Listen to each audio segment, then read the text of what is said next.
ऋषभ कोठारी इंदौर से। ऋषभ कोठारी जी, बताइए क्या पूछना चाहते हैं आप?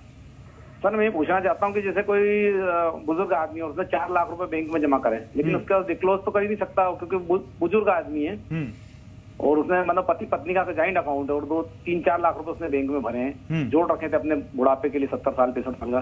तो उस पर फिर वो कैसे बताएगा कि मेरे पास ये पैसा आया कहाँ से? गर्ग साहब बताना चाहेंगे इनको? देखिए, हमें ना कुछ थंब रूल्स को सोचना पड़ेगा आज की डेट में। ये सवाल बार बार उठ के आ रहा है कि मैंने इतने पैसे जमा करवाए तो क्या होगा, मैं इतने पैसे जमा करवाए तो क्या होगा। देखिए गौरव जी, बेसिकली बात ये है कि आप जितने पैसे भी जमा करवाइए, आपके पास उसका एक सोर्स होना चाहिए। आपके पास ये सब सोर्स डिपेंड करेगा आपकी फैमिली स्टेटस के ऊपर, आपकी पास्ट इनकम के ऊपर। देखिए, एक आदमी है जिसका फैमिली स्टेटस अच्छा है, जिसकी रिटर्न्स रेगुलर जा रही हैं, उसके बाद 10 लाख भी कैश हो सकता है। जैसे ओल्ड एज है, बहुत सारे लोग अपने बुढ़ापे के लिए पैसा रखते हैं घर में, कोई बीमारी है इस कारण भी रखते हैं। लेकिन अगर मान लो किसी के पास इनकम का सोर्स ही नहीं है, अगर उसकी पास्ट इनकम बहुत कम है, वो मजदूर है या कोई छोटा काम करता है, अगर वो कहता है कि मेरे पास 4 लाख रुपए कैश है या 5 लाख रुपए कैश है, तो उसको एक्सप्लेन करना थोड़ा मुश्किल काम है। इसलिए हमें ये थंब रूल मानना चाहिए कि आप कितना भी कैश हो, लेकिन उसका सोर्स आपको बताना बड़ा जरूरी है। एक्सप्लेन सोर्स होना चाहिए आपके पास। अभी टैक्स आपको देना पड़ेगा। मेरे साथ एक दर्शक भोपाल से हैं, प्रवीण पूछिए अपना सवाल। Good evening sir. Good evening. Sir, मैं ये पूछ रहा था कि हमारे फादर अभी रिटायर होने वाले हैं, तो उनका गवर्नमेंट ऑफ सोर्सेज से कुछ मनी आने वाला है 15 लाख रुपए, तो उसमें हमें कुछ इनकम टैक्स वगैरह पे करना होगा? गर्ग साहब, आप जवाब देना चाहेंगे इनका? नहीं, आपको जो गवर्नमेंट से पैसा आने वाला है वो डिफरेंट स्कीम्स के थ्रू आता है।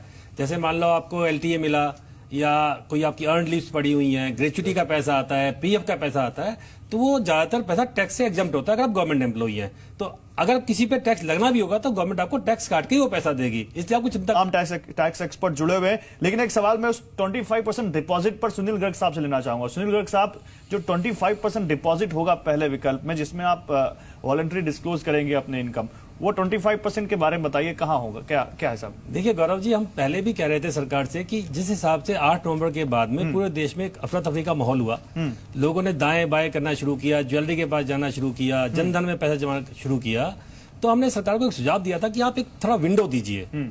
तो विंडो देने से क्या होगा, लोगों को एक विंडो मिल जाएगा। पर आज जो प्रोविजंस आए हैं उसे देख के लगता है कि सरकार ने विंडो तो दी है, पर शटर बंद रखा है, उसका दरवाजा बंद रखा है। आप ये देखिए गौरव जी, अगर कोई आदमी 1 करोड़ रुपए आज मान लो डिक्लेयर करता है, तो 50 लाख तो आपने टैक्स ले लिया और 25 लाख रुपए आपने अपने पास रख लिया, यानी प्राइवेट इन्वेस्टमेंट के लिए आपके पास 25 रुपए बचा। जो हमारा आज वो होना चाहिए, अनुभव जो हमारा कहता है पिछले 1 साल का, कि प्राइवेट इन्वेस्टमेंट का साइकिल कम हो रहा है, पब्लिक इन्वेस्टमेंट तो बहुत ज्यादा है, यानी 75 लाख रुपए पब्लिक इन्वेस्टमेंट में खर्च होगा और 25 लाख रुपए प्राइवेट इन्वेस्टमेंट में खर्च होगा। तो मेरा मानना यह है कि सरकार को इस प्रोविजन के बारे में दोबारा सोचना चाहिए। चलिए देखते हैं सरकार इस बारे में सोचती है कि नहीं, क्योंकि अमेंडमेंट अभी टेबल पर है, अभी पास नहीं हुआ है। देखते हैं क्या कुछ इसमें संशोधन और हैं, वो भी इस बात से मानते हैं। विंडो हालांकि कैश के लिए है। तो सुनील जी और कृष्ण जी से मैं ये उनको भी इन्वॉल्व करना चाहूंगा कि क्या जो FD में पैसा पड़ा हुआ है, जो कि बैंक में ऑलरेडी पैसा पड़ा हुआ है, क्या वो इस विंडो के हम ले सकते हैं कि नहीं? ऐसा कोई स्पष्टीकरण तो अभी नहीं गया। सुनील जी, आपकी क्या मंशा है इसमें, कि स्पष्टीकरण है इस बारे में कि बैंक में पड़ा पैसा हम इस विंडो में ले सकते हैं? नहीं, अभी जो विंडो आपके पास आई है वो देखिए, हम इसको IDS से कंपेयर ना करें। This is not IDS।